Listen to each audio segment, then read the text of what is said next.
Hello my amazing developers. So in the previous video, we looked at how to create view to request photo library authorization. And then we looked at how to create extensions and what benefits extensions give us by cleaning up our code, at the same time adding a functionality to the extra views.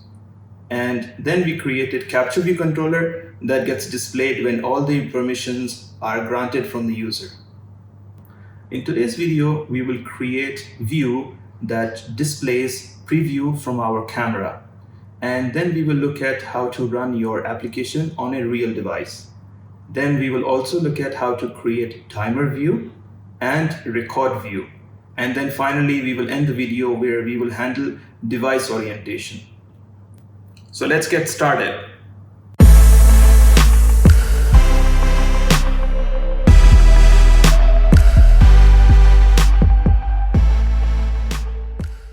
So I have Xcode open up over here from the previous video where we left off by creating capture view controller, which was setting the light gray color on the view's background color.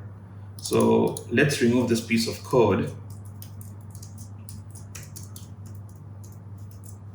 Now we need to create a view that will display the camera preview. So let's do that now by going to the files, going to the root group. We need to expand the views, and here I'm going to create a new subgroup with the name of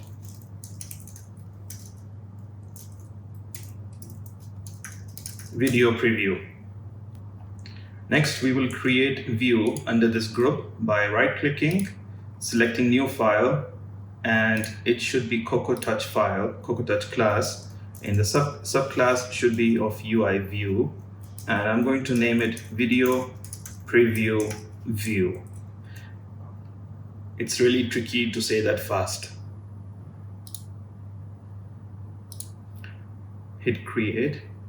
I'm going to hide the sidebar. I'm going to delete this piece of code. We start with importing AVFoundation and overriding the layer class property, where we need to return AV capture video preview layer dot self. So what this piece of code will do is it will return as the root layer of AV capture video preview layer. As you guys know, the UI view has layers beneath it in the lower level. So the first layer is of type C layer. So it will be replaced with this layer class. Next, we will be needing a property with name video preview layer that is type of AV capture video preview layer, and return the layer typecasted as AV capture preview layer. And then in the layout subviews, make sure you always do super.layout subviews. We're going to set the frame of the video preview layer, which is of UI screen.main.bounds. At the same time, while I'm here, I'm also going to set the video gravity to resize aspect. Now our view is created. Let's go ahead and add it in our capture view controller. So for that, I could do it in code, but I prefer adding the view in the nib file. So let's do that by opening up the nib file, expanding the right bar and zooming out in a bit so we have a little bit space. Here I'm going to leave it as fully inferred because this is the view of the root view controller. So let's go ahead and add ourselves from a library a new view, and in the file name of the class I'm going to specify video preview view. I'm going to set the constraints to all sides as 000. So here, if we do it by default, you guys will notice that it aligns it to the safe area. But for the top and bottom, I need to align it to the top and bottom of the view, not the safe area. So let's change that by going to the top, and in the video preview.top, it's fine. But for the second item, I need it to be aligned to the super view top, and I'm going to set its constant value to 0. So now it's aligned properly to the top area of our view. Similarly, I'm going to select the view again, hit the bottom constraint, double click it to edit, and safe area.bottom, I'm going to choose super view.bottom, and in the constant, I'm going to give it a value of 0. Next, I'll be creating IV outlet of our video preview view by going to the Swift file of capture view controller, hide the right bar, and here type in IV outlet private weak var video preview view of type same video preview view. Now, let's connect the IV outlet by going to the nib file, hitting the file owner, and going to the connections inspector and selecting the video preview view and connecting it to the video preview view. While I'm here, I'll be also assigning a label of the video preview view that we have here. Now for our video preview view to display the camera preview, we need to create AV capture session and assign the session to the preview view layer. So let's go ahead and do that. Let's create AV capture session. Next, let's create the capture session controller file by right-clicking, saying new file, Swift file, capture session controller .swift, click create. Going to hide the bar, right bar, so we have more space. I'm going to import AVFoundation, set our class name, capture session controller, and going to override NS object. Then I'm going to also have private lazy var called capture session, where I'm going to set its value to AV capture session. I'm going to also have a method get capture session that returns the calling class AV capture session. Next, we need to override the initializer and set the device input on the capture session and also call the start running method. So let's go ahead and do that. What we need to call now is capture session dot add input, but for that we need AV capture input.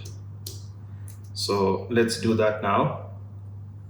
For this, I'll be needing a variable and call AV capture device dot default, and I'm going to use this method where I'm going to say built-in dual wide camera, and media type I need to capture the video, and I'm going to say give me the back camera. This is optional, so I'm going to have it unwrapped first. Then from the capture device, I'll be creating input device by calling AV capture device input, and here I need to say capture device. This throws an error, so I'm going to have a try, and for that I need to have also device input variable. Finally, I can set the device input over here.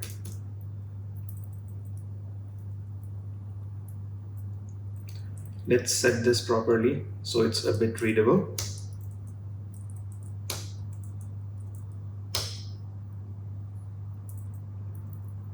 And once we have the input, and we can also grab the back camera for the video device, let's call capture session to start running the session.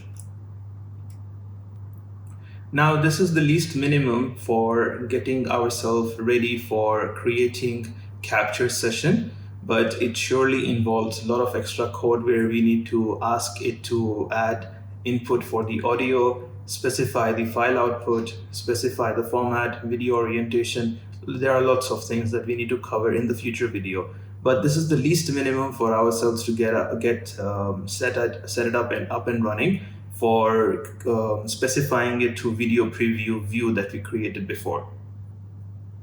Next, we will be setting up the AV capture session to the video preview view, where we set it up in our capture view controller. So let's go ahead and do that by going to capture view controller and specifying a lazy property.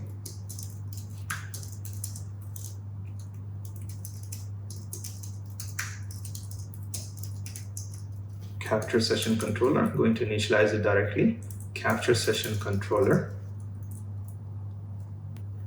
And in the video preview view dot video preview layer session is going to be capture session controller dot get capture session. So now we will be running our application. And we notice we don't get anything over here. So let's go ahead and check why is that by stopping the app and heading back to the capture session controller and placing a breakpoint over here. Let's rerun the app. Let's step one by one.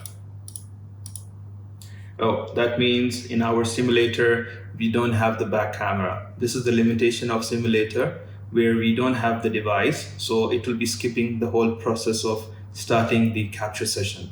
So for this, we need to run the application on a real device.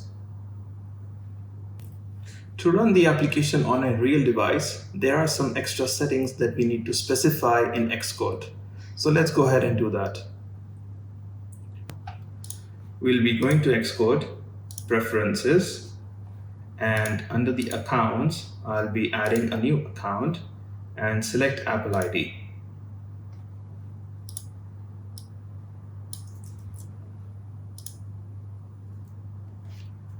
Type in your Apple ID.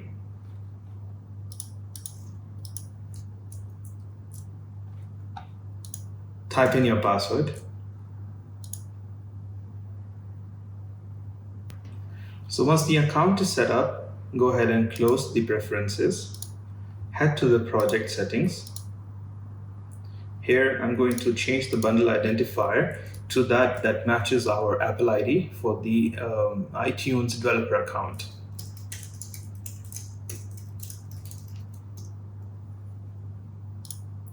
Make sure in the signing and capabilities, you specify your proper team. Next, I have connected my phone to the Mac. So let's select the phone from the devices. This is my iPhone. And we will be needing a preview over here. So let's go ahead and open up QuickTime. Now our application is running on the phone. I'm going to say allow for camera permission. Going to say microphone authorization is okay, allowed. Photo library authorization is also allowed. Next, we confirm that our breakpoint is coming to the place proper. Let's check that. Perfect, perfect. Let's run the application. And we can see our preview, it's running fine. This is the QuickTime player.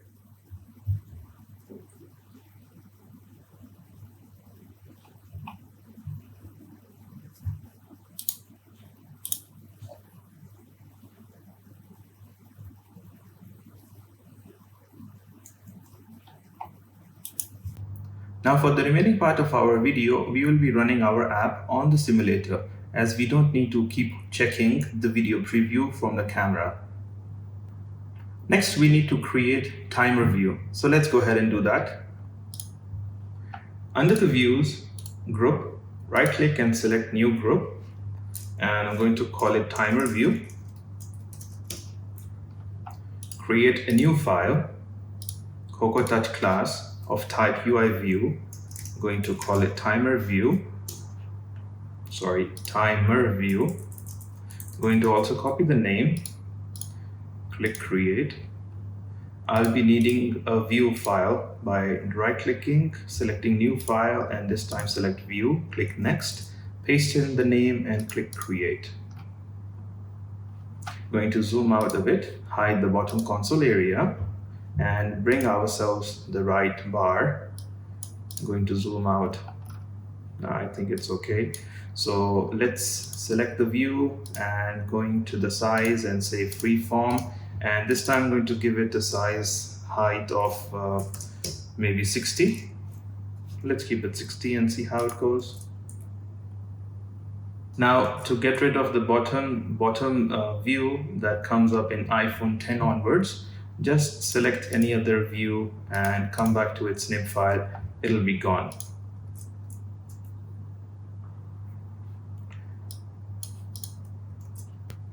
Next, I'll be adding a new view by going to the library, and we need to select visual effect with blur and vibrancy. Going to drop it down over here, expand the views and set the constraints to 0 from all sides. Then I'll be needing a label and going to add it in the center.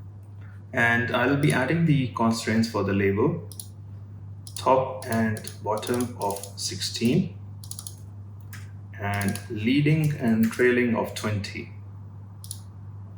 And Xcode is complaining about our view. So to solve that, click the view, visual effect view, and specify the height of 60. That is the same height of our view on the top. And for the label, I'm going to say center align text as well. Next, let's create labels for our view by going to selecting the label and adding it label timer label. Also, I'll be going to the timer view file, cleaning up the code and setting up the initialization code for the view. So we need IB outlet, private weak var content view first. Going to override the init with frame. Going to pass frame and init with coder. Make sure we always call our super.init also with coder. And going to have private function custom init. Make sure we call custom init also in our overridden initializers.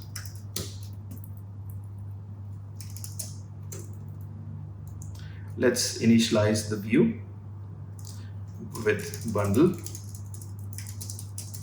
bundle.main and bundle.load nib name. We need to have a nib name, same way like before, string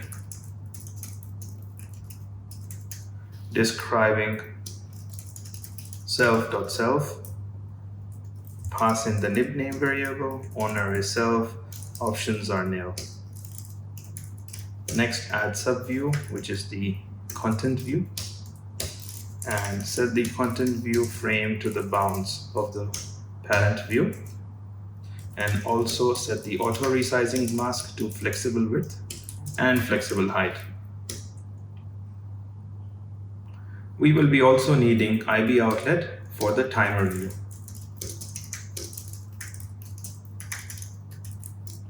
Sorry, timer label should be type of UI label. Let's connect it to our nib by going to the nib, opening up the right bar, selecting the file owner and specifying the file class name as timer view. Make sure we have enough space over here.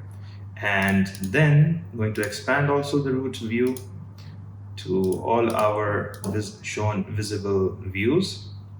Then also selecting the file owner, specifying the content view as the parent view, and timer label to the timer label. Next, we need to add timer view to our capture view controller. So let's go ahead and open up capture view controller's nib file, open up the right bar, and expand our views. From the library, I'm going to bring in a UI view, drop it here, but make sure it's not added as a subview of video preview view. So we need to have it outside under the same level, and I'm going to give it constraints of horizontal. Also top constraint, I'm going to select safe area, make sure it's selected, give it a good space of 30. Then I'm going to specify the width and height constraint, width of 80, height of 60. Going to also specify the label for our view, timer view. Next, let's check our code whether this runs fine or not. I'm going to give it a color with the timer view and say a light gray color. Run the application. We get our timer view. I'm going to also give it some corner radius by stopping the application. Going to the timer view. Here I'm going to specify a layer.corner radius. Make sure we have enough space to see the text properly.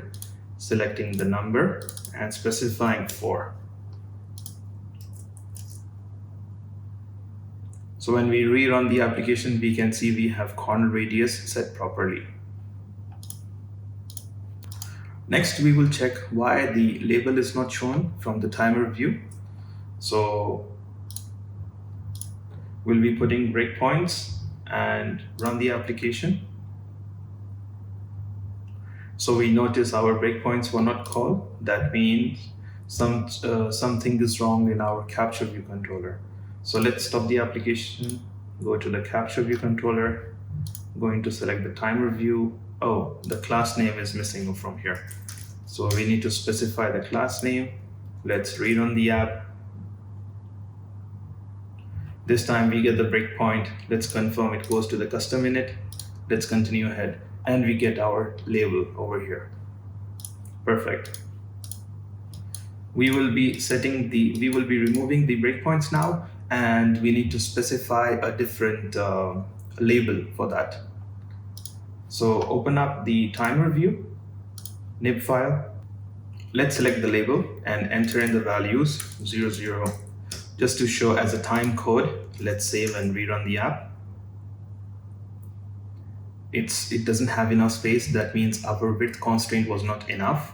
So let's head back to the capture view controller, expand the view, select timer, and this time give it a good space of rather 100. Let's try that. Perfect, we have enough space for our timer view. And now we won't be needing the light gray color. Let's select it and remove it. You could choose clear color or system background color, it's up to you.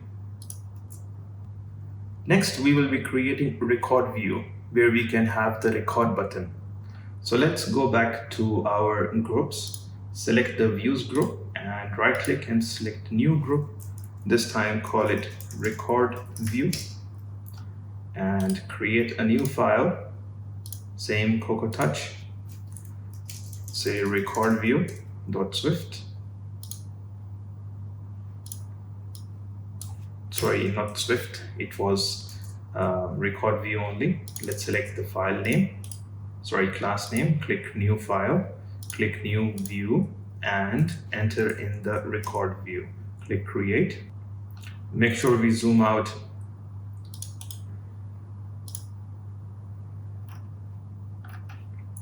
Also going to select the view, go into the size freeform, and this time I'll be specifying a height of 80 and width also of 80. Again, like last time, to get rid of this bottom view, head back to any view file and go back to the nib file. It will be removed. Next, we need to have a view that is a circle and it shows red as its background color.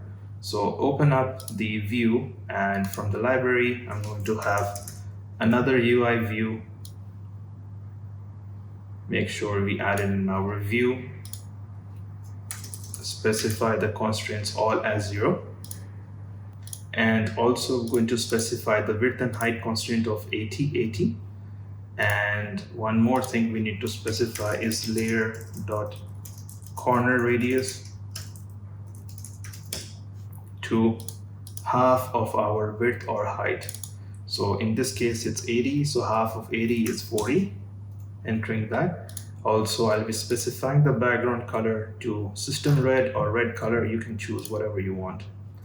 And at the same time, I'll be selecting the parent view and selecting its background color to clear color. Let's specify a label for our view by selecting the view and heading to the label area and say record view. Now we'll be setting up the view by entering the code, opening up the Swift file, specifying IB-outlet private weak var content view of type UI view. I'm going to hide the right bar and the bottom console area also, as we need more space. And also, like last time, init, override the init with frame, init with coder, specify our coder, have ourselves private function for custom init, and make sure we call custom init here.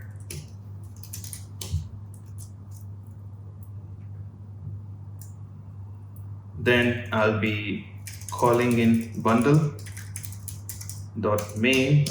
to load our nib for ourselves. For that, I'll be needing its name with nib name variable, string to describe self.self, and load the nib name variable over here. Owner is self, options is nil, and add subview content view. Specify content view's frame to the bounds of the parent, and content view auto resizing mask to flexible width and flexible height. Let's make sure we specify width first, flexible height. Let's connect our IB outlets, but before that we need to have one more IB outlet for the record view.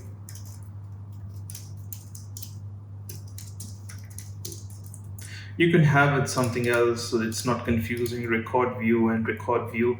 You can say circle view, whatever you want to call it, red view, but I'm going to keep it like record view for now. Let's head back to our nib file and open up the right bar, selecting the file owner, specifying the class name to record view. Make sure we have enough space in the center and go to the connections, select the content view and connect it to the parent view, and select the record view, connect it to the record view. That's done. Now we need to set up the record view in our capture view controller. So let's go ahead and do that by going to capture view controller and expand the views like last time. Open up library, bring in UI view. Again, we should not drop it here, otherwise it will go inside as a sub view of video preview view. We can bring it here directly outside on the same level as the video preview view, like we did for the timer view. And this view, like last time, I make sure specify the file name, class name, like last time. We forgot about that. And I'm going to specify its constraint, horizontally center. Going to specify the bottom safe area to 30. And going to give it width and height of 80.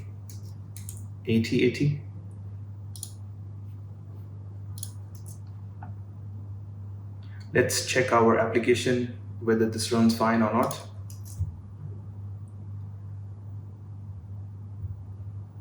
Perfect. Our application is taking shape now. We have the record button over here. We have the timer view. So that's perfect. Next, we need to align our record view to the right when we change our device orientation to landscape. So let's look at what I mean exactly. By launching our application in the simulator and going to rotate the device by holding down the command key and selecting the right arrow, you can switch between the device orientations. So our device was like that. This is portrait orientation. What we want is our record button in the center bottom when we are in portrait mode. And when we move to landscape, it should not align over here. It should align towards the side. And same way when we are in this orientation also, when we have the top area over here left, we need to have the record button over here on the right. So let's see what we can do about this. I have Apple's human interface guidelines open up over here. And what Apple is telling us that for the different size classes, based on the different devices that we have, these are the portrait orientation and the landscape orientation, the size classes. So as you guys can see in the iPad orientations, actually all of the iPads, when we are in portrait mode orientation and when we are in landscape, the device size class is treated as both regular. So we can only specify constraints based on size class changes when we are dealing with iPhone kind of layout. So what I mean by that is when we have the iPhone compact width in the portrait orientation, when we are on iPhone 11 Pro Max, the biggest of the iPhones current as of this date and time, we have in the portrait orientation, we have compact width. Width is compact and height is full regular. So when we switch the device to landscape, what happens is Apple gives us the size class change as the regular width and the height is compact. So what we need to do is when we have our record button displayed on the portrait orientation in the bottom area, we need to always show in the bottom regardless of the device, always on the bottom in portrait mode. And when we are in landscape, we need to show the record button always on the right. So we cannot use the size classes for such kind of change. We need to have our own mechanism for that. So in our Xcode project, let's head back to the capture view controller and override a method, view will transition to size. Make sure we hide the bar, we have enough space now. And going to print ourselves a message, what kind of size are we talking about when the size is changed. So let's run the application. Let's go ahead and rotate. We notice when we go back to portrait, it tells us about the size. The width is 414, height is 896. Rotate it to landscape, we see it's 896, 414. Upside down is not being fired, that's fine. The landscape on the other side also is the same width and height. And when we come back to portrait, it's same.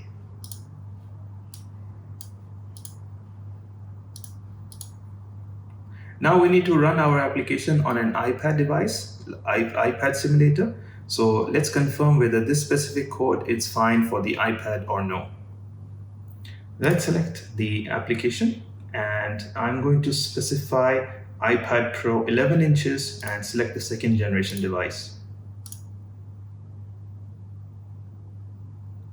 So we have iPad running over here, going to resize it so we can see it properly on our screen. And now I'm going to allow all the permissions. Let's increase it a bit so it's readable.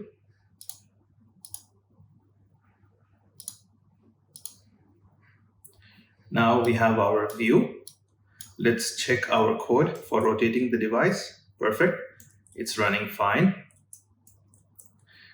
So what we need to do is now, let's head back to the portrait. You can check the iPad's portrait by the side buttons and the top button. So let's stop the app. So we can confirm that this specific code, view will transition, it'll be fine when we have the width is greater than the height. That means we are in landscape orientation. So what we need to do is have ourselves this code. If size.width is greater than size.height, we are in landscape orientation.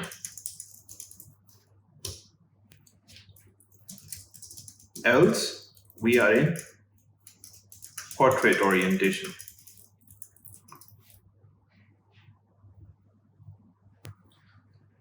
Next, what we need to do is go ahead in our capture view controller, make sure we have enough space, hide the bottom console area, bring the right sidebar, and expand our views until we reach the record view.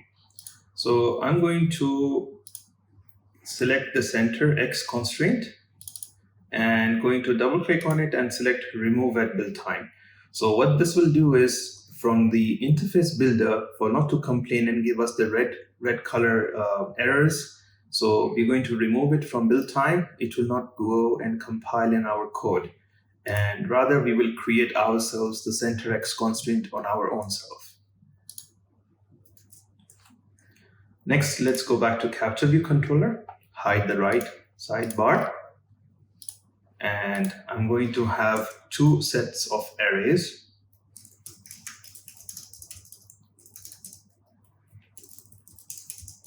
Private var portrait constraints of type NS layout constraint as an array. I'm also going to copy paste it for landscape constraints. Next, I'll be creating private extension on capture view controller and have a method name of setup orientation constraints. Going to also get the size.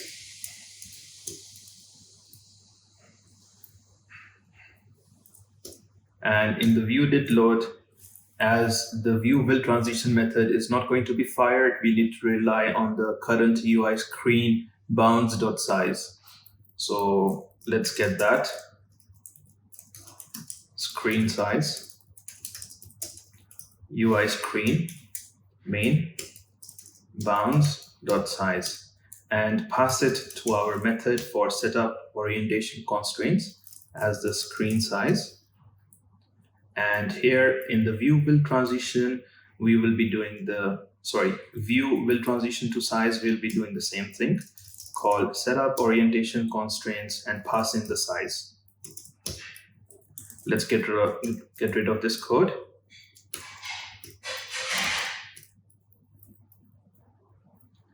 And we will be doing, next we will be needing another method to initialize the constraints.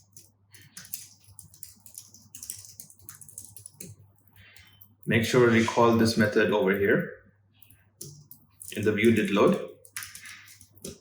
And what we will be doing is populating the array of the portrait constraints as well as the landscape constraints.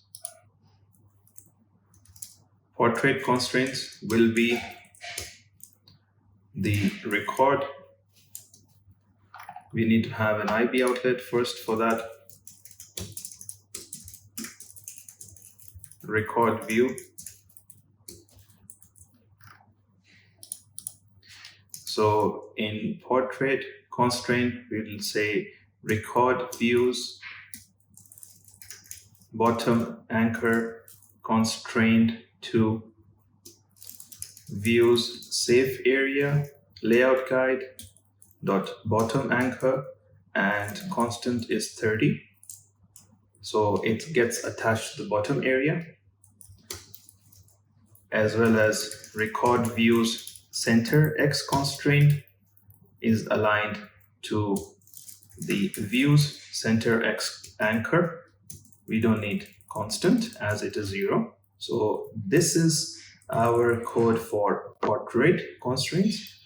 We will be doing something similar for landscape constraints as an array. Here we'll be setting the record views trailing anchor constrained to views safe layout guide, safe area layout guide dot trailing anchor, and size, sorry, constant is 30. Make sure we set the size, the constant over here to minus. And at the same time, record views, I'm going to say center Y constraint to views center Y anchor.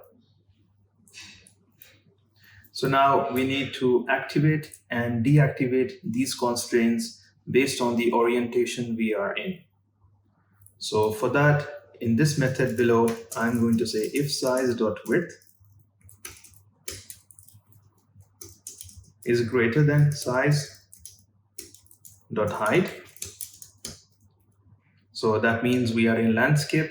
So I'll be calling NSLayout constraint dot deactivate the portrait constraints first, and NSLayout constraint dot activate the landscape constraints.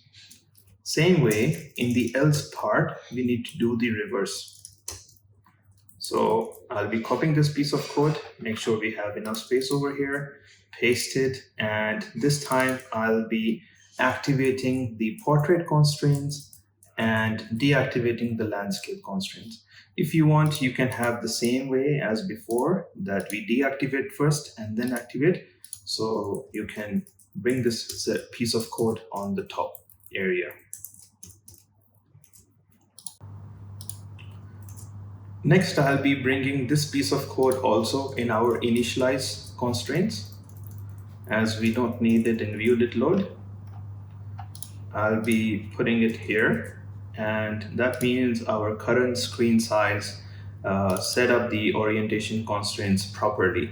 So what it will do is, if we are in portrait, it will activate the portrait. Sorry, if it will activate the portrait and deactivate the landscape constraints. So before we run the application, we need to also remove one more constraint, which we forgot about that. So let's head to the capture view controller, expand our view, select the record view, and select the bottom constraint, double click on it, and also select remove at build time. So let's run the application now. Let's first test it on the iPad as we ran before.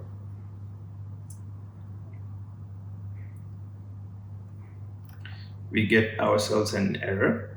That means our IB outlet was not connected. Yes, I remember that now.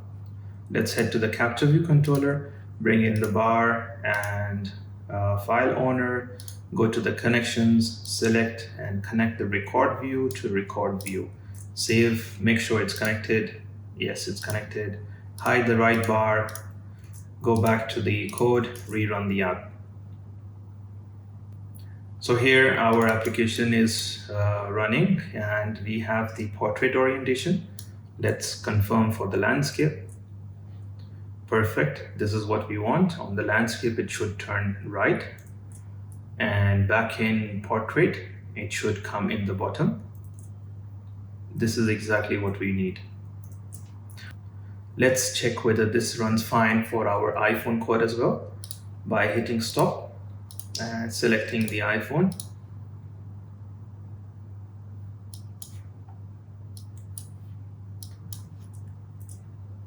Perfect, this is exactly what we need.